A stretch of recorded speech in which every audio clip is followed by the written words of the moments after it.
আসসালামু আলাইকুম প্রিয় শিক্ষার্থীবৃন্দ, আশা করি তোমরা ভালো আছো। আমিও ভালো আছি আলহামদুলিল্লাহ।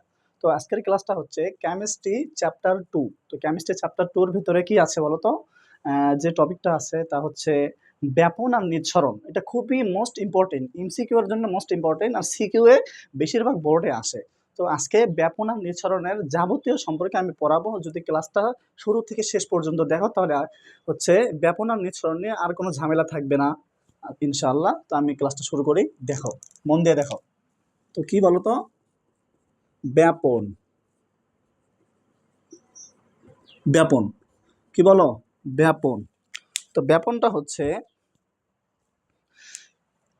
হচ্ছে আমি নিজের ভাষায় বলি। ব্যাপন হচ্ছে এই যে তোমরা হচ্ছে শরীরে স্প্রে করো না, তারপরে হচ্ছে কি কি করো বলো তো? যে স্প্রেগুলো নিয়ে আসো, ওই যে নীল নিয়ে আসো, নীল কাপড়ে ব্লু ব্যবহার করার জন্য, কাপড়ের রংটা যেন ভালো হয়। তো হচ্ছে ওটা ব্যবহার করার জন্য নীল ব্যবহার করো না? তো নীলটা কিভাবে ব্যবহার করো? যে আমরা একটা পাত্রে পানি রাখি, পানি রাখার পর সেখানে হচ্ছে নীলটা ঢেলে দেওয়ার পর কিছু সময়ের ভিতরে সেই নীলটা স্বতঃস্ফূর্তভাবে সমানভাবে হচ্ছে হচ্ছে মানে একটা কালারিং হয়ে যায়। ওটাই হচ্ছে ব্যাপন প্রক্রিয়া। তো তো বলো তো, ব্যাপন হচ্ছে কি বলো?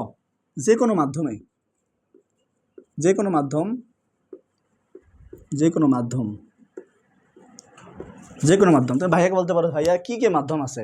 ভাই, তুমি যদি হচ্ছে কেমিস্ট্রি পদার্থ এগুলো যদি সায়েন্সের হচ্ছে স্টুডেন্ট হয়ে থাকো, তাহলে মাধ্যম তিনটা হবে। কি ভাইয়া? আমি আবার বলতেছি, মাধ্যম কয়টা হবে? তিনটা। কি কি হবে? কঠিন পদার্থ, কঠিন হবে, হচ্ছে তরল হবে, আর বাষ্পীয় হবে। আশা থেকে বুঝতে পারছি। তো যে কোনো মাধ্যমে কি হবে? যে কোনো মাধ্যমে হচ্ছে স্বতঃস্ফূর্তভাবে স্বতঃস্ফূর্ত বা সমানভাবে ছড়িয়ে পড়ার প্রক্রিয়া। তো আমি ওই হচ্ছে কঠিন ভাষা ইউজ করবো না, স্বতঃস্ফূর্ত বাদ দাও। তুমি সমানভাবে, যে কোনো মাধ্যমে সমানভাবে,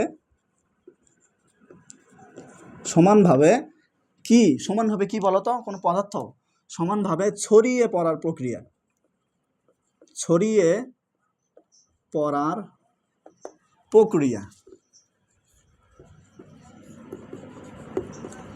হ্যাঁ, যে কোনো মাধ্যমে, যে কোনো মাধ্যমে সমানভাবে, ওটাই বলতে পারো যে স্বতঃস্ফূর্তভাবে, স্বতঃস্ফূর্তভাবে, হ্যাঁ বুঝছো? স্বতঃস্ফূর্তভাবে বা সমানভাবে ছড়িয়ে পড়ার প্রক্রিয়া। কি কি ছড়িয়ে পড়ার প্রক্রিয়া হচ্ছে পারে? হচ্ছে সমানভাবে ছড়িয়ে পড়ার প্রক্রিয়াই হচ্ছে ব্যাপন। বুঝতে পারছি? তো ব্যাপন হচ্ছে কী কী হয়ে থাকে? আমি তো প্রথমেই উদাহরণ দিলাম যে ব্যাপনটা হচ্ছে তুমি যে হচ্ছে মানে শরীরটাকে সুন্দর করার জন্য, একটা ঘ্রাণ আনার জন্য হচ্ছে ওই যে স্প্রে ব্যবহার করো না? তো স্প্রে যদি তুমি যদি সেই স্প্রেটা হচ্ছে গায়ে না লেগিয়ে তুমি যদি হচ্ছে ঘরে একবার টিপ দাও, কি হবে? টিপ দেওয়ার পর যেইটুকু হচ্ছে গ্যাসটা বের হবে, কিছু সময়ের কিছু সময়ের পরেই ১ মিনিট ধরলাম, তো ১ মিনিটের ভিতরে পুরো ঘর ছড়িয়ে যাবে, এক জায়গায় দাঁড়িয়ে থাকবে না। আমি কিন্তু একটা ক্লাসে বলছিলাম যে হচ্ছে বায়বীয় পদার্থ বা বাষ্পীয় পদার্থ যেগুলা বা গ্যাসীয় পদার্থ যেগুলা, সেগুলা হচ্ছে মুক্তভাবে চলাচল করতে পারে। ঠিক একই রকমভাবে তুমি যদি হচ্ছে এই যে হচ্ছে ব্যাপন প্রক্রিয়া যদি করতে চাও, তাহলে একটা হচ্ছে স্প্রে নিয়ে আসবা। স্প্রে নিয়ে আসার পর একবার টিপ দিবা। টিপ দেওয়ার পর কি হবে? ঘরে সেই গ্যাসটা পুরোপুরি ছড়িয়ে পড়বে, ঘ্রাণটা পুরোপুরি ছড়িয়ে পড়বে। এই ছড়িয়ে পড়ার প্রক্রিয়াটাই হচ্ছে ব্যাপন প্রক্রিয়া। আশা করি বুঝতে পারছি। তো ব্যাপন প্রক্রিয়া হচ্ছে কিভাবে নির্ণয় করা হয়? ব্যাপন প্রক্রিয়াটা হচ্ছে নির্ণয় করা হয় হচ্ছে হচ্ছে আণবিক ভর দিয়ে। আণবিক ভর যার হচ্ছে বেশি হবে, তার ব্যাপন হচ্ছে হারটা খুবই কম হবে, খুবই স্লো হবে। কি হবে? দেখো, আমি একটা হচ্ছে পদার্থ নিলাম। পদার্থ কি? হাইড্রোজেন অণু নিলাম। হাইড্রোজেন কি নিলাম বলো? হাইড্রোজেন অণু নিলাম। তো হাইড্রোজেনের আণবিক ভর হচ্ছে 2। তো আণবিক ভর হচ্ছে যার যত কম হবে, ব্যাপন প্রক্রিয়া বা ব্যাপনের হার বা ব্যাপন এত তাড়াতাড়ি হবে। যদি ব্যাপনটা যদি তাড়াতাড়ি করতে চাই, তাহলে হচ্ছে আণবিক ভর কম এমন কোনো মৌল আমাদের নিতে হবে। তো আণবিক ভর একবারে কম যেটা, সেটা হচ্ছে হাইড্রোজেন পরমাণু, হাইড্রোজেন অণু। তো হাইড্রোজেন অণুর একবারেই আণবিক ভর কম, কত বলো তো? 2। এই জন্য হাইড্রোজেন নিলাম। হাইড্রোজেনকে যদি আমরা হচ্ছে স্প্রে আকারে হচ্ছে মানে হচ্ছে গ্যাস বের করে দেয়, তাহলে কি হবে? খুবই হারটা খুবই বেশি হবে। এই জন্য হাইড্রোজেনকে সর্বপ্রথম ব্যবহার করা হয়েছে। তো হাইড্রোজেন আছে, তাহলে তারপরে নাইট্রোজেন আছে, অক্সিজেন আছে। এগুলা হচ্ছে কি বলো? এগুলা হচ্ছে ব্যাপনের উদাহরণ। কি বলো? ব্যাপনের উদাহরণ। তো তুমি হচ্ছে এগুলা মোস্ট মনে রাখবা। এগুলা কিন্তু হচ্ছে আসবেই, এগুলো কিন্তু আসবেই ভাইয়া, এগুলো কিন্তু আসবে। এই যে স্টার দিয়ে রাখলাম, এগুলো কিন্তু আসবেই। হাইড্রোজেন, নাইট্রোজেন, অক্সিজেন, এগুলো কিন্তু আসবেই ভাইয়া। এগুলো হচ্ছে ব্যাপনের উদাহরণ। তো ব্যাপনের পরে কি আছে ভাইয়া বলো তো? ব্যাপনে আছে হচ্ছে নিঃসরণ। তো কি বলো তো? নিঃসরণ, নিঃসরণ, তাই না? আমি লিখতেছি, দাঁড়াও। কি আছে ভাইয়া বলো তো? নিঃসরণ। নিঃসরণ খুবই একটা ইন্টারেস্টিং বিষয়, খুবই একটা ইন্টারেস্টিং। তো ভাইয়া ব্যাপন আর নিঃসরণ প্রায় একই, শুধু একটু মানে এমন একটা জায়গায় যা বাইজা গেছে, যেটার কারণে এটা ব্যাপন আর নিঃসরণ হচ্ছে আলাদা হয়ে গেছে। তো কি ভাইয়া বলো তো? তো ব্যাপন হচ্ছে, ব্যাপনের যে প্রক্রিয়াটা যে কোনো মাধ্যমে সমানভাবে ছড়িয়ে পড়ার প্রক্রিয়া, সমানভাবে ছড়িয়ে পড়ার প্রক্রিয়াই হচ্ছে কি, কি বলো তো? ব্যাপন। আর নিঃসরণ হচ্ছে যে কোনো না ভাইয়া, যে কোনো না, শুধু গ্যাসীয়, গ্যাসীয় পদার্থ। কি ভাইয়া বলো, আবার বলো। গ্যাসীয় পদার্থ, গ্যাসীয় পদার্থ কি করে? গ্যাসীয় পদার্থ হচ্ছে, গ্যাসীয় পদার্থ কোনো একটা কঠিন মাধ্যমে, কঠিন মাধ্যমে না, এমন জায়গায় আছে, কোনো একটা গ্যাসীয় পদার্থ এমন জায়গায় আছে যেখানে কোনো, মানে যেখানে হচ্ছে, ধরলাম একটা গ্যাসের বোতল। কি ধরলাম বলো তো? গ্যাসের বোতল, গ্যাস। গ্যাসের বোতলের ভিতরে যখন গ্যাসটা থাকে তখন কিন্তু অনেক চেপে চেপে থাকে। অনেক কি থাকে ভাইয়া বলো তো? অনেক চেপে চেপে থাকে, তাই না? অনেক চেপে চেপে থাকে। তো হচ্ছে চেপে চেপে থাকার পর দেখো না যে গ্যাস ব্লাস্ট হয়। তো গ্যাস হচ্ছে ব্লাস্ট হওয়ার পর কি হয় বলো তো? যে গ্যাসটা অতি স্পিডে, মানে অনেক জোরে বের হয়ে আসার কারণে ব্লাস্ট হয়ে যায়, তাই না? তো হচ্ছে নিঃসরণের উদাহরণ হচ্ছে কোনো পদার্থ সজোরে, কি জোরে? সজোরে বেরিয়ে আসার প্রক্রিয়া, বেরিয়ে